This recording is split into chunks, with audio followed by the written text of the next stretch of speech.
Hi Andrew, Trish. okay, I just got your message through. You're on a different account?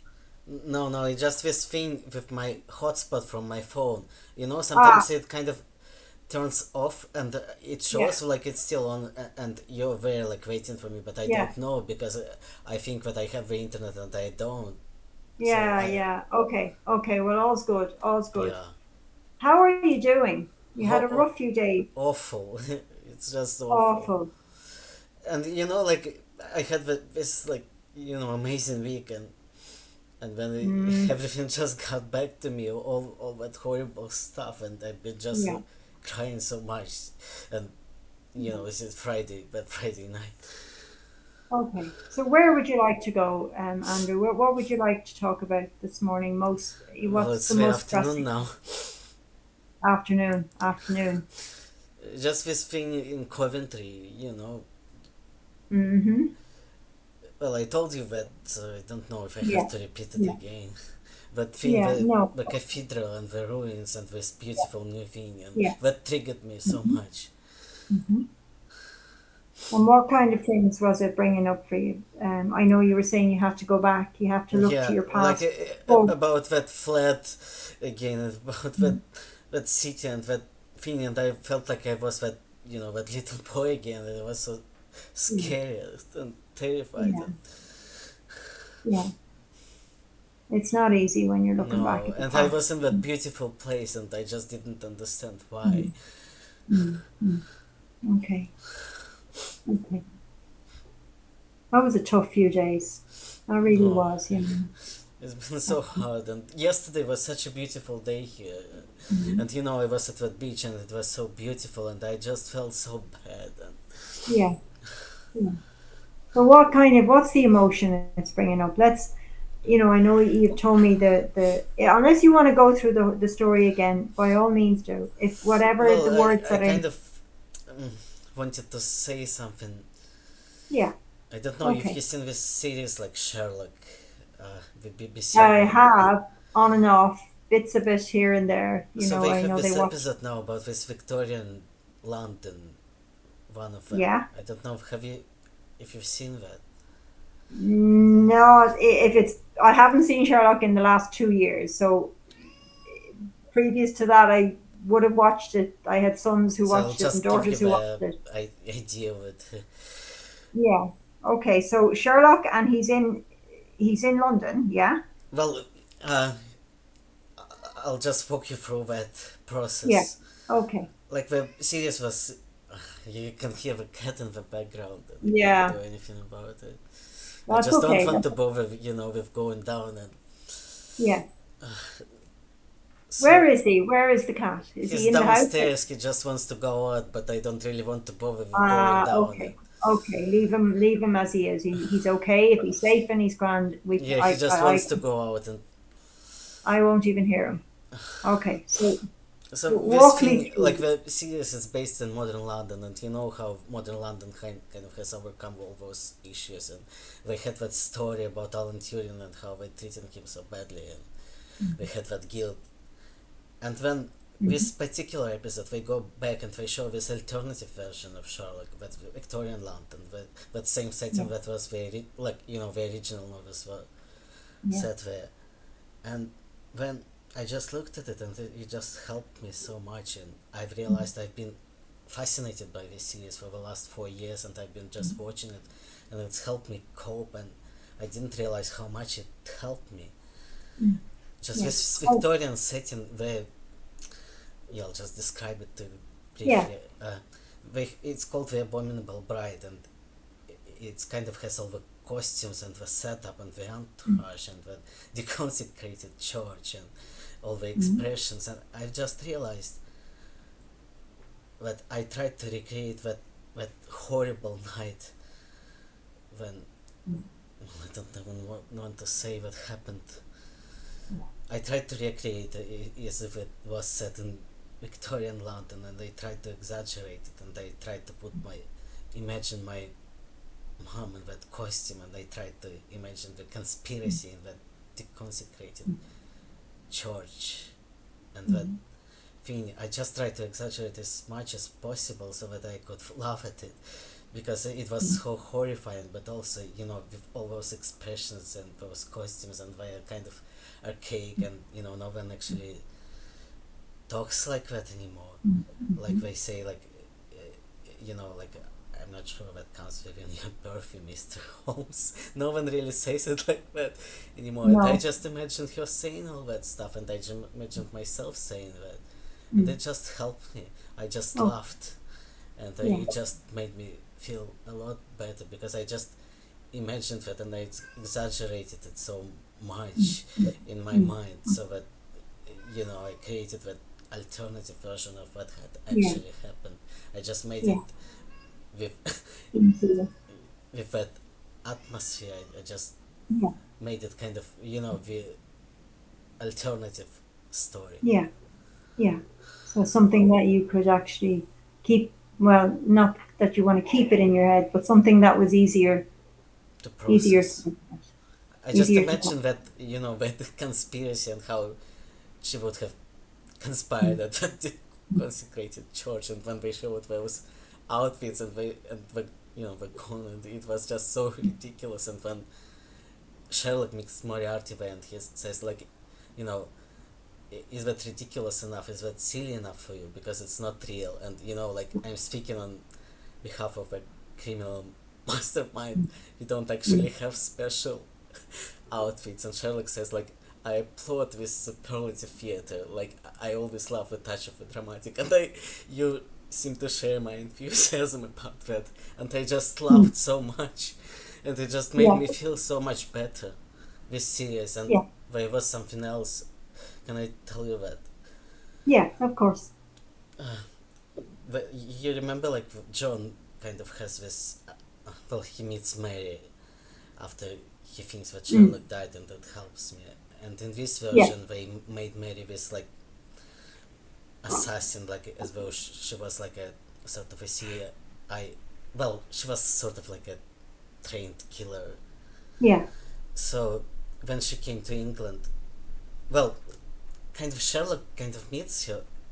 Oh, there's so much to tell, and I'm trying to think how I could put it.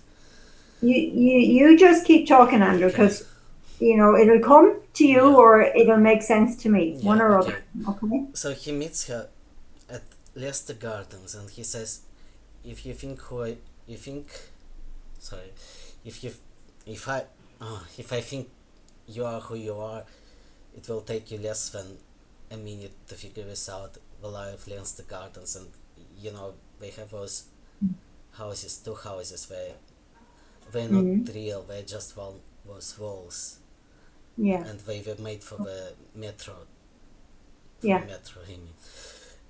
And when he figures out, well, she kind of confesses. She confesses, like, oh no, he said first. He said, like, uh, he said Mary Marston was born in 1972, and she was Mm. stillborn, and her grave is in Chiswick Cemetery. And 5 years Mm. ago, you acquired her name and were after her identity. Yeah. And then she did. She confesses, and she doesn't realize that John is there. And when we have this domestic, and Mm. when John kind of is very, very angry about that, and when Sherlock says something like, "John, you're addicted to a certain lifestyle, like a dangerous lifestyle, and Mm. is it like truly such a surprise that a woman you fall in love with conforms to that pattern?" And that scene is just so real, and I just cried over it for the last 4 years, and it just helped me so much. And I just realized how I Mm. felt, that how I could relate to that, how I could relate to Mary. And when in that episode, the next one, the first episode of the last season, Mm. Mary dies, and it was Mm. so emotional. And Mm. before she dies, there is this scene. She just gave birth to a baby girl, and Mm. John says, I'm just making this gurgling noise. And then she kind of says, "I've got so much to catch up on." And when Mm. she goes to that dangerous place about this dangerous case, and he says like, you have to go away, we can't both go away, we don't have childcare, so you have to think about that now. Like Mrs. Hudson is like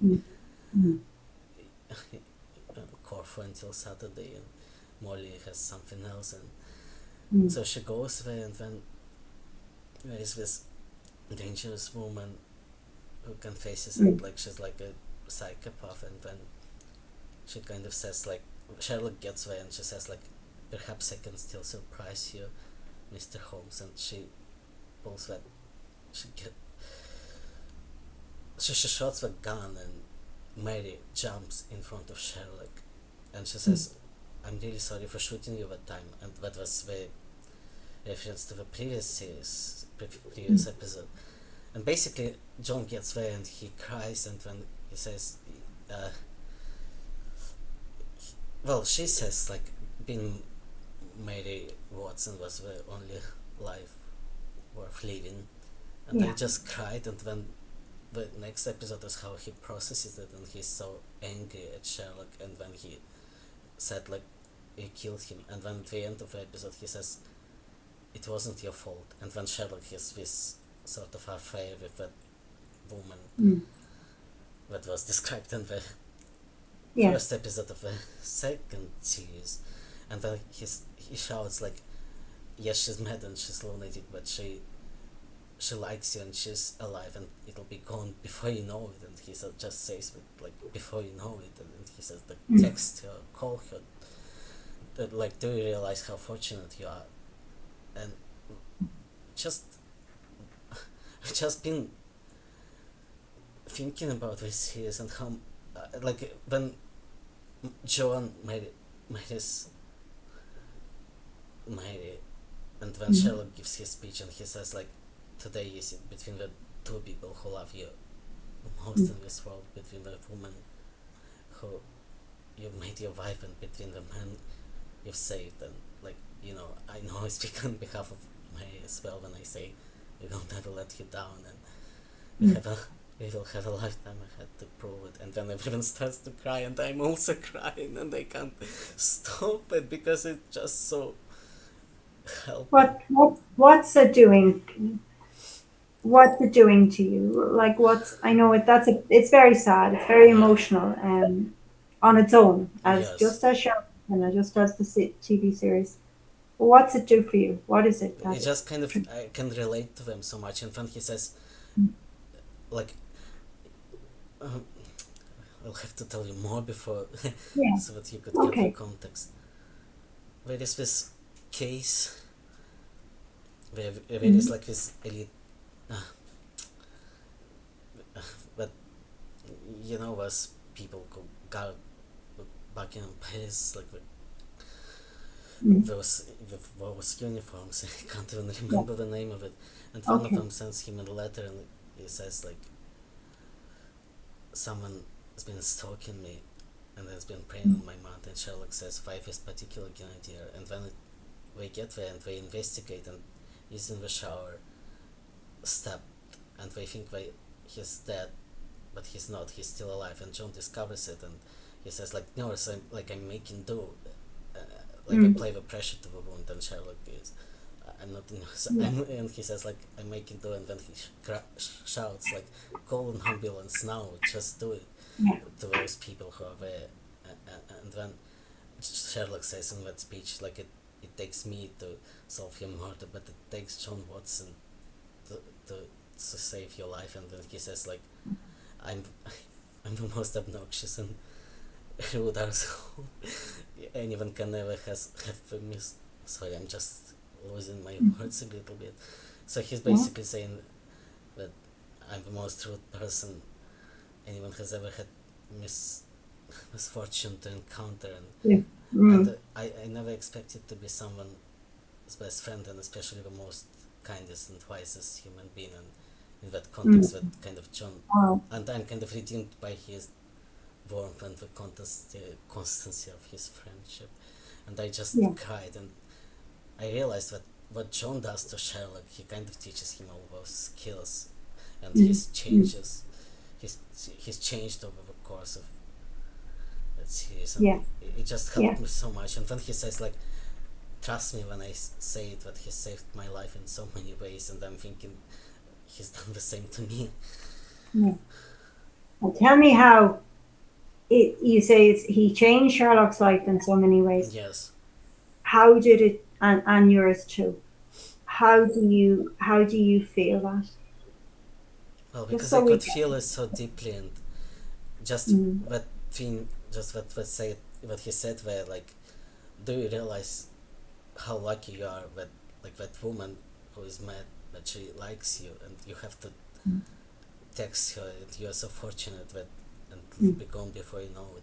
And then in yeah, that episode in Victorian London, there is this scene where he says, they kind of wait until yeah, kind of a ghost is going to attack them, mm, and he says like, for God's sake, Holmes, like you're a living, breathing man, you've got urges, and Holmes says like, uh, as I've often explained to you before, all emotions are apparent to me, like, love, something like, I can't remember the exact words, something like mm, love is feelings are like the crack in the ointment, and then, the crack in the layers, the flying ointment, and Watson kind of keeps going on with that phrase, and he says, that's my words, that's how I present your version to the public.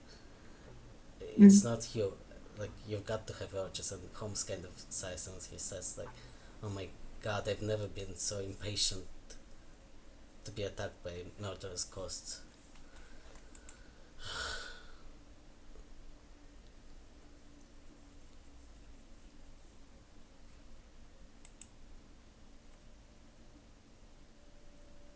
Shit, I've lost too much.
Hey, Trish, you see, like, that hotspot, it's got me, and it's happened.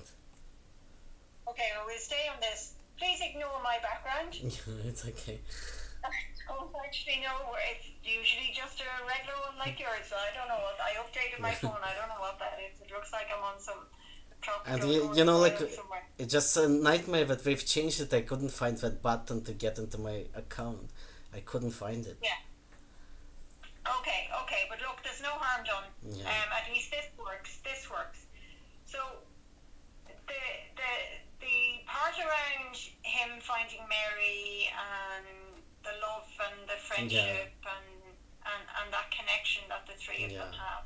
And when, Sherlock kind of pretends that he dies, and that's also very emotional how he actually survives that fall. And when, in that episode about Victorian London, he kind of says, well, he meets Moriarty at that edge of a precipice, and when they have a conversation and he has this idea, he says, like, you've got a magnificent brain, Moriarty, I admire you, but when it comes to unarmed combat on the edge of a precipice, like, you go down. And when John comes, and when they have this amazing conversation that I can't even remember now, and when Moriarty kind of sighs and he says, like, why don't you do just elope?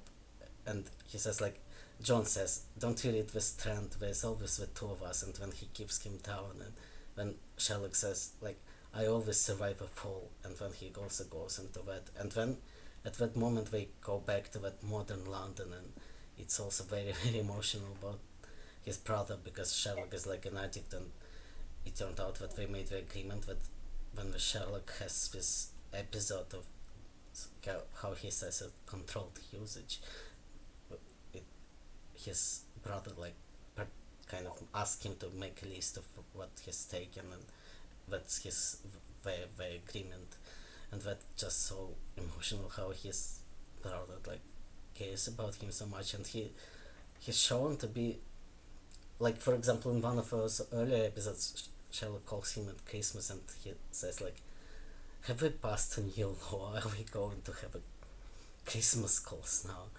And when he's kind of, when there is this wedding and Sherlock calls him and he says like, oh, so that's a big day now, like I expect I'll see more of you from now on, like John and Mary, the Mr. Please, I warned you, people get married, don't get involved. And he says like, Sherlock says, I'm not involved.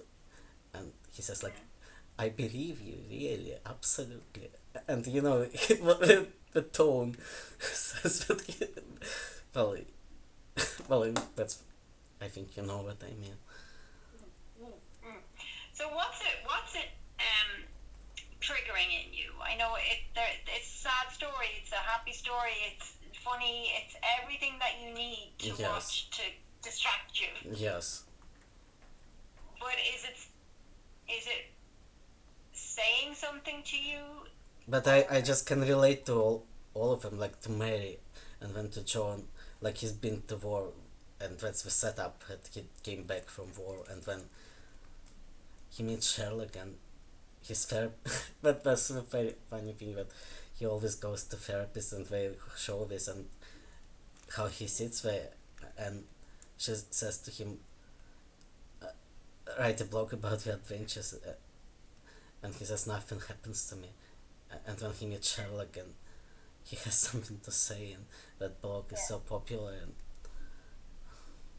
and like his brother Mycroft, he kind of meets with John secretly and he says like one learns to be discreet when you need to kind of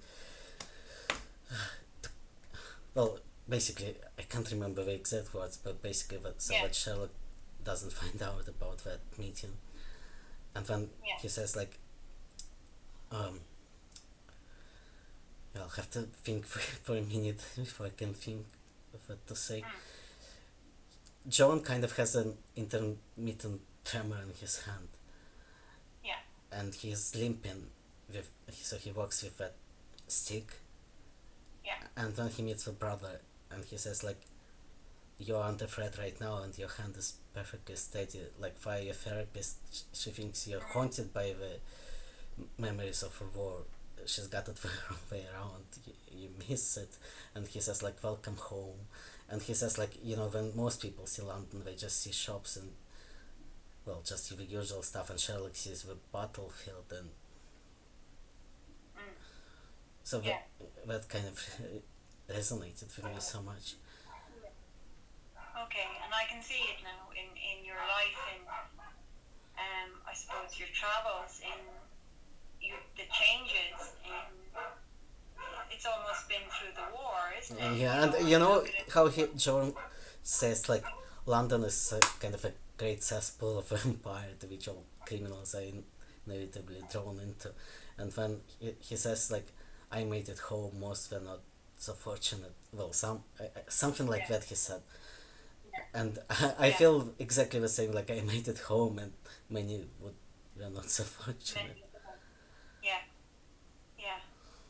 And you came through what was good. And you know, he meets his friend like Mike Stanford, who he was like, he was a student there at Barts with that person, and then he says like, John says, I have to get out of London because I can't afford to live here on an army pension, and he said like, you've got to find he said like, you can't bear to be anywhere else other than London. You have to find a flat share. And he said, who would want to be a flatmate with me? And he said, a friend said, you're the second person who's told me that today. And when he said, who was the first one? And when we go and we meet Sherlock, and there is another scene that means so much. Yeah. Yeah. So did you watch a lot of this over the last few days? Over the last 3 years, more like it. Over the last Oh, 4 years. yeah. Mm-hmm. Okay. Okay. I can see where you connected it to your life Yes. in the pieces you've told me there. Um. So this the start of the visit was good Yes. when you were in the was good. Okay, and then when you were in the cathedral, did it start there? Was that the Yes, initial it trigger, or yes, it started okay, there. yeah, yeah. Were they memories that you had forgotten, or memories that you Yes, actually, said, Trish, what happened that I realized that some of those memories were modified and they were so real that uh, like this thing. I've been reading some of those posts about migrants and how difficult it is, and I just wanted to say I don't even know what you're talking about. I came here, I integrated on my first day, like on my second day, I went to a beach and I felt at peace and I felt I made it home.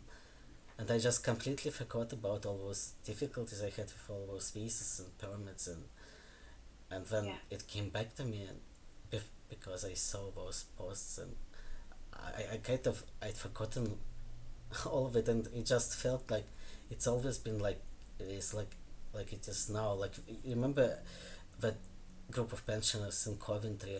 They asked me to take their picture, and then I had a conversation, like a brief conversation with them, and it felt like it's always been like that. And I've known all those rules and social norms, and I could always do that, and they were my people, and it was nice, and I didn't feel scared, and it felt like it's always been this way, and I've never even had any problems. yeah, yeah. So it's hard to equate what you've gone through, Yes, even though you've gone through hell. yes. Um, it's hard to equate that to some of the issues that other migrants. It just, you know, that thing, I had the to-do list that I made, and I literally named it Getting Home before I got here. And when I was on the plane, I was thinking, finally I'm going to go home, and I'm going to speak my language, I'm going to be with my people. And that's how I felt. Even I had those difficulties, but they were because I was traumatized, not because of anything Yeah, else. yeah. And I think maybe your mindset was, I'm escaping a Yes. place that And you no know, love. I remembered that if had I had a choice, I would have been born in Hampstead, and that's just this area in Yeah, London, like 20 minutes from central London, but it's very quiet, and there is this nice, beautiful park, and those conkers, and then it's kind of between Camden and Hampton Central, and this Camden means so much to me because Alan Bennett lives there, and there is this beautiful story of a lady in a van, and it's his story, and it's one of my favorite stories. Have you heard that? which story is it? Lady in the van. There was like this woman who uh, she thought she'd killed a young man. She was driving her car, and she thought she'd killed the man, a young man. But it turned out she didn't. It wasn't her fault. It was an accident. But she lived with that for 15 years. So she tried to escape the police, and she goes to Camden, to his street, and then she goes from one house to another house. And then she stays there in his yard, and he kind of connects with her, and then he compares with her with his own mom, and then his mom says, how how does she go to the loo, like an educated woman living like that? And then he realizes that she actually speaks fluent French, and that she's actually educated, and she used to be like a very talented musician, and then basically at the end of it they showed that she died, and they showed that she's meeting that young man, and she realizes it wasn't her fault, and she feels so free, and that just connected me so much, and I wanted to see that house in Camden, and I did, like when I went to London like 4 years ago. I went there, and it just felt like I've always lived in London, and it Yeah, was my happy place, and I've got so many happy places, and This like Camden and Hampstead were like one of them, and well, one, a few of them, yeah. And then I kind of realized that I just wanted to be in my happy place, and I wanted to be like in Hampstead, and I wanted to see those conquers, and I wanted to walk there, and I wanted to read a book, when I'm tired, and I just wanted to be there in that area, in Hampstead. So it's simple things, isn't it? Yeah, Very simple. but like I've gone through hell to get to, to be able to go to Hampstead and to be in that park. Like I went there, but it's just taken so much to get there. Yeah, yeah. Has the realization of, since we've been talking about the book and you've kind of finished all of your paperwork and all of your Yes. applications, has the realization, which sometimes happens with trauma, has it only hit you now hard? Yes, You but know, it's hit me before, but it wasn't on the same scale. Hit me in my first year, but I experienced something very similar, and when I regretted, I contacted a few people, and I regretted that because I was so emotional. And then Yeah. it happened 3 years ago when I lost that job, and I thought even though I'd lost the job, I was still safe. And then all that stuff came to me, and then it's got me now, and it's harder, more intense than it was back then. Yeah. Sometimes there's a physical thing goes on where when we're going through shit like that, a Yeah. war almost, and we're fighting, your body is in fight mode. It's battling with something. It's always looking. You're checking something. You're applying here, even if it is an actual war. Oh, But in yes. all of those things, you were juggling so many plates. You were almost spinning. Those Yes. the way they spin plates. Yeah. You had 3, 4, 5 plates spinning at the one time. Yes. And sometimes when our body's in that state, we don't really feel. Yeah, Okay, that's true. it keeps us, because we have to survive. So your Yes. body keeps you just on surface level. And then when we start, all those plates relax and they stop. And you start, coming down from that. It's then that trauma can reappear, and Yeah. memories or images or dreams even. There's one thing happened. Remember those agents? They contacted me, and I couldn't take their calls, and they were so scared. They were going to ask me to leave, and I sent them an email. So Agent. the estate agent. Oh yes. So And you thought they were going to. yes. Yeah. And Well, when some I of sent them- that email, like I sent, I've been in and out of hospital for the last 3 weeks, so I couldn't take the calls, which was true because I actually went to St. James Hospital, and because I had this problem down there, Yeah. because they put this little thing to take a swab test, and I was screaming Yeah. from pain, so it wasn't normal. So I wanted to get to the bottom of it because it Yeah. wasn't, like, it really wasn't. And Yeah, they gave yeah. me this prescription with estrogen, because that's what we needed, because Okay. that was the Yeah. cause of it. Okay. So like Okay. topical thing. So basically I sent that email because I thought, well, it's true. Like I have been to the hospital a few times, Yeah. so I couldn't take Yeah. your calls, and I'm like, sorry, I couldn't, but that wasn't my fault. And they said like there is a leak in your flat, and that affects the office below, and that's why they contacted you. They pointed out at that leak, and they said that it happened last year, and I just totally forgotten it because I covered that leak. It looked awful, so I put like a nice cloth, and I put all my souvenirs on top, so I didn't see it, and I forgot about it. Oh wow! So it's nothing to do with the cats. No, they just said like, we need access to your apartment, and please contact us urgently. And I'm just thinking, I don't know anyone, and all the caterers are busy, and how I'm gonna facilitate. Okay. All the cat sitters are busy. Well, this time of the year. Yeah.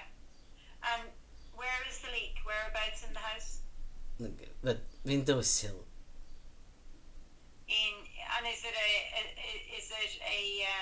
Well, a bed it's on citizen? it's it's on the stairs between the first and the ground and the bedroom. Yeah. And could you lock them in the bathroom? But they will meow, Yeah. which will Yeah. kind of, Okay. it will be a bit of a giveaway. And Yeah. Yeah. Okay. What's the chances of it just being workmen that come in? No. there is a good chance, but we kind of got this one maintenance man who's been there for many years, and it could be this man, and he knows them so well, and I'm kind of afraid that he will Mm. tell. Yeah. Okay. Okay. Is there a kennel? Does your vet have a Oh yeah, I haven't thought about it. They actually do. I could ask them. Uh, yeah, Yeah. I could just say that like I have Keep some, the, some, the yeah, you're going to be away in the hospital and you yes, don't know whether they're staying. yeah, Go with the hospital again. At least it happened. It's not yes, really a lie. yeah, Even if you say, okay, they might keep me overnight, so I would be back the following day, but I could be back that evening. yes. Swing them, tell them a story. And the landlord will have to give you due notice. So she'd have But to say, or they have to say, they said please contact us urgently because it affects the office below. And I remembered there's this ah, citizens information office below, so it must affect them. So that's why they asking me to. okay. So if you when do you plan on contacting them? I don't know. I was thinking, well, I don't. Well, Mm. maybe tomorrow because it might be too much for Okay. me today. Yeah. Okay. So what I would do is first step is to call the vet and ask Yeah. them, could they mind them? Could they house them or kennel them for the day? Yes, for just one day. Yeah, and you're not sure of the day. It Yes. could be a day this week, or your appointment may not be till next week, but Yeah. you will ring and confirm. So at Yeah. least they said yes, Sandra, we can mind them, and then you go and make the appointment with Yes. With those. the estate agent and go back to the vet. So step by step, vet, Yeah. estate agent, and then back to the vet with the definite date. Yeah, I've completely forgotten about that. I could actually go there and I didn't think. Yeah. Yeah. You can, if maybe they don't normally provide kenneling, but you can say, look, your pet sitters have let you down, Yes. they're busy, everybody's And on there's this holidays. woman who lives in Arklow who I've used as a pet sitter. Couldn't I ask her to mind them for one Yeah. day? I could say that. For one day. I could say they will be busy in the apartment, so I have to get them out. They will be Yeah. fixing that Yeah. leak. Yeah, absolutely. So there's always options. I could actually sometimes- just ask her and see what Yeah. she says. Maybe she will be. Yeah. Yeah. And she Yeah. lives very close, Okay. so Okay, well, that's maybe an easier option than Yeah. even going to the vet. yes, And see would she do it for you, plus probably cheaper as well. yes. Okay, so what's your plans for today, and what have you been doing? You've no more plans to travel yet, have you? Well, I'm going to Okay. London next week, and when there is this course in Cambridge. Oh, Trisha, I have to tell you about Yeah. this thing. You know how I thought the registration fee was due like last Yeah. week, and it turned out the whole thing was due last week until the. Oh, And I didn't have the extra 500 quid, and I said if they could possibly delay yeah, for a few days, and they haven't got back to me, and they actually charged my fee and they didn't go through, but that was okay because they just block it if it's a lot of money. It happens, yeah, and they even sent Yeah. me an email like I think it's just probably a standard thing. I think we're used to yeah. it, but like your bank can block it. So, and Fergus said like, I'm sorry, I can't afford the whole thing. I can give you like, I can't afford this like 500 Yeah. now, and I can give you some, but not all. And Yeah. I just couldn't. I haven't been able to find anyone, and I booked this room, and I thought that well, even if the course doesn't happen, I'm gonna go there, and I'm gonna sit Yeah. by that university, like on that grass there, and I'm gonna write, and it doesn't matter if I'm actually gonna take that or not, because I've already booked the room, so why wouldn't I? Yeah, And, no, go if you've gone that far. and I've asked at the post office about this collection of that job seekers thing, and I got it sorted, like, so. Yeah. Like I've made all those arrangements, and I'm not sure I've made them for a course, and I might not take the actual thing because of Okay. those that 500 quid. Okay. And when so you've contacted the college, asked them for an Yeah, extension as such. they haven't And gone when back to me they have, and when did you contact them? on Friday, although that's expected. But it's just this thing that I got this email. The whole thing is due by the 23rd, and I was scared, and when Yeah. I was processing all this stuff, so I haven't Yeah. thought, like, I made the, and when I regretted that I closed that credit card, because that would have been perfect. I would have just used that, and I closed it, and I tried to apply for another one, and they asked me to upload more documents, and I haven't been able to upload them yet Yeah. because I've been so Yeah. busy. So I'm not sure. I'll try that, and to just see what happens, because it doesn't really matter if I take this thing or not. I'm gonna go to that to Cambridge. Anyway. Yeah, because I paid for And the room, so how often do they run this course? probably every year, because it's like a summer course, so a short summer things. So I guess, Okay. Okay. and I thought, maybe I should have planned it like in advance, and when I would have had the money, but I didn't, and when it just came, and it was just on my newsfeed, so I just wanted Yeah. to take it, Yeah. and then Yeah. I thought that maybe I don't even really need it. I can just write it anyway, like that book. Oh, you can, yeah, of Yeah. course you can, because you can always give it to. You're going to maybe you'll self-publish, or you'll go and you'll hand it to a publisher, Yeah. to read or edit or And whatever they do. like I was upset about that course, and when I kind of realized that maybe it's not even necessary to take it, but because I've already made all those arrangements, I might as well Yeah. go to Cambridge anyway. Yeah, go to Cambridge for sure. Yeah. If the course maybe not. It depends on. I would imagine you're quite a good writer, a skilled Yes. writer. You're very no, eloquent isn't the word. I can't even think. Your use of language. Precise. Is that- That's what they say. Yeah. So, I don't see where you'd have a problem writing it.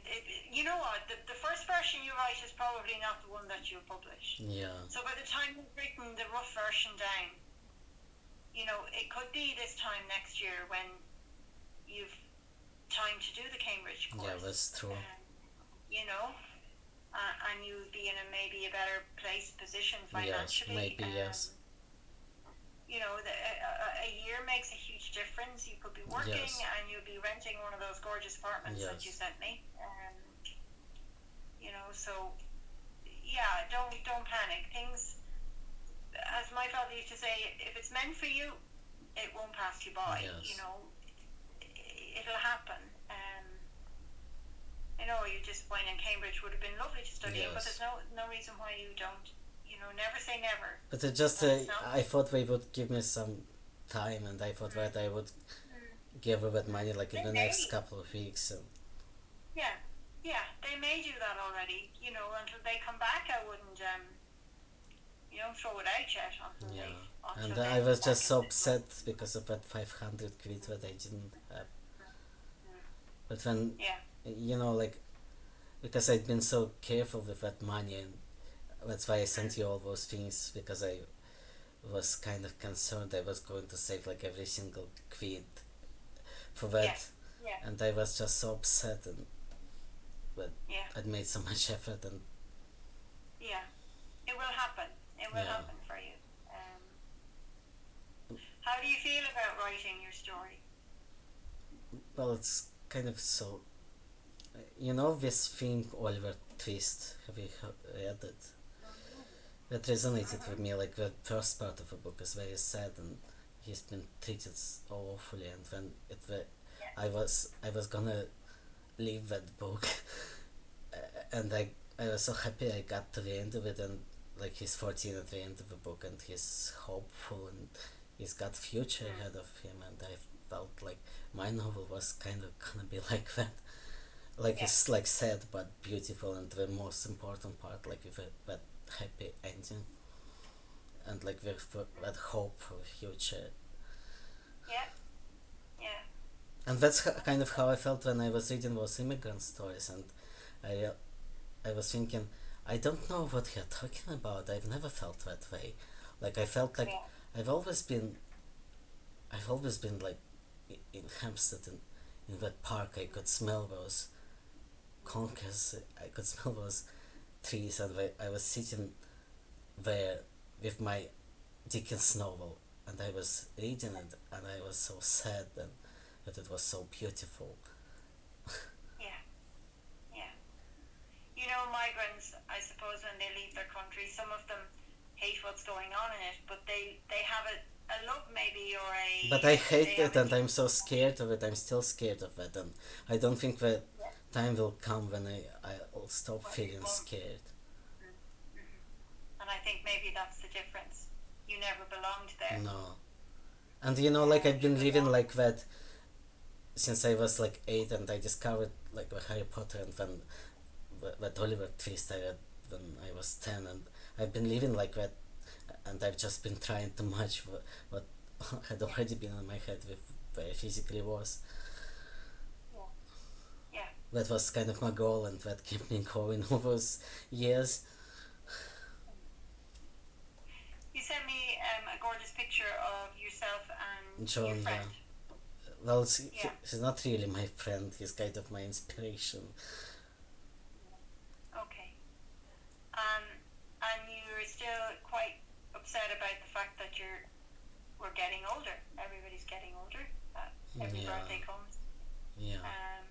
And comparing yourself to your 16-year-old Yes. self. So it's been a lot, like, you know, Trish, it's very difficult to process all that stuff. Yeah. You know, try put down some of it. You know, and as you've done with the Sherlock and twist Yes. and changing the story, you know, putting a different Yes. spin on it. Sometimes that is the only way that you can get through trauma. Yes, I like think to come so. on here and talk about it and relive it. That's no good. you No, know, it's that just is like just- I exaggerated it to the point where I laughed at it. Because where of all the you- costumes and the expressions, and no one actually dresses like that anymore. Yeah, yeah. And sometimes that is the only way. Yeah. Because you know what's happened and it's there. Yes. And you've put space between you and you do feel safe. So dredging it up and remembering it as it was it does you no good. Not that it does you no good, but it doesn't do you any favors. No. And you can't wipe it out. No. Sadly, we can't wipe No. our memories. So we have to learn how to have them there, but have a different view of them. Yes. You know, that it's over, it's done, we've passed through it. I cannot change Yes. it. I can make it strange, I can make it funny, I Yes. can make it ridiculous. That's what I did. Yeah. And sometimes you can do it and sometimes you can't. You know, Yes. sometimes there's parts of it you can't manage to change. Yes. You know, But I just made it so hoping that- ridiculous, and I imagined her in that deconsecrated church, and I just laughed so much at it, at that image. Yeah, that's the only way to do it. Yeah. You know, because those memories, you can give them energy, positive energy. And, you know, you've given it tears, you've given it heartache Yeah. in the last few days, and doing that in some ways gives it life. Yes. You know, doesn't it? And you're more than your memories, Andrew. No. You're more than your past. And And that's it's not why I worth thought it was so nice to imagine that Victorian era, because it's the past. No one dresses like that and no one no, talks like that, and no. that's why I imagined how she would have said it in using those expressions, those old-fashioned expressions, and that helped. Old fashioned, yeah, that have no relevance Yeah. today in your Yes. life at all. You know, you're a completely different person. Yes. You look different, you speak different, you do different things, you live Yes. among different people. There's nothing of your past other than memories. That's all. Yes. So, yeah, and I'm not making less of them or anything. I know how traumatic they've been for you. But don't keep them alive. No. Not the way they are. Don't give them the energy. No. But I just You should- changed it, and I felt so relieved, after that, after I laughed at it. Yeah, yeah. You know, don't give her power. No. So I could just imagine her in that costume straight away, speaking like that, like they did back then. Ridiculous. Yeah. Ridiculous. Yes. Yeah. Yeah. Nothing to do with No. you now at all. No. At all. Okay. Thanks, Tish. Okay. No problem. Look, I don't always have that WhatsApp on. Oh, yeah, that's okay. don't I was so always- scared because I couldn't bear to wait until the morning, and I sent you that text, and I was so scared that, your phone would beep and you would get mad at me. No, I don't get mad, Andrew. I don't put the energy into getting Yeah. mad with anybody. I'm always, well, what's the point? I'd Yes. rather just be, if I see your text and I have time to answer it, or I'm not in work, or I'm doing this, if But I can I answer, thought like I would answer it. wake you up, and when you'd be so upset, and No, I don't get upset. No, not at all. But if I do read the text, or if you see I've opened it, don't think I won't answer. I No. will at some point get back to you. Okay. thanks, All right. Tish. Now I'm waiting for my mind. The deal with your sessions at the moment. I forgot you're on a different. Yeah. You're not IPA. What's the deal? You've already. I got an extra 12 for you. Yeah, in, so that's, you see, like, that code is gonna expire, so that's why I thought that when maybe is the code expiring? like the 3rd of July. The 3rd of July. Yeah. So I thought that I'm gonna lose those sessions because I haven't used them. Yeah. I haven't Okay. used And them. what do you pay per session? Like, it's 30 quid, so that's kind of half. Okay, look, there's a thing called offboarding, which we're not allowed to. You probably know what offboarding is. It's when we poach clients from agencies. So I have my private practice and I work with 2 agencies, but I also work privately. And I also take reduced fee patient, a couple. I don't take many. Okay? So if it's a case of not being able to get, and we're on WhatsApp, which is even better. If it's a case of not being able to get the €30 voucher, I can take you on private find as, now this is between you and me, Andrew, because I could get into a lot of trouble with this, because we're not supposed to do this. But if it's a case of they can't afford and you have to take a break from my mind, while you're taking a break from my mind, I can see you privately, and then eventually, if my mind, Maybe I will be in a better position and I won't need that thing. That's what I'm hoping Yeah. for. exactly. So if they come back to me or if whatever reply, we wait and see what they come back and say. If it's a case of no more sessions, until I can tide you over until you either don't need them, Yeah. or you need once every couple of months, or you just dip in every so often, or you go back to my mind and you can Yeah, get the you full get more thing. vouchers. Yeah.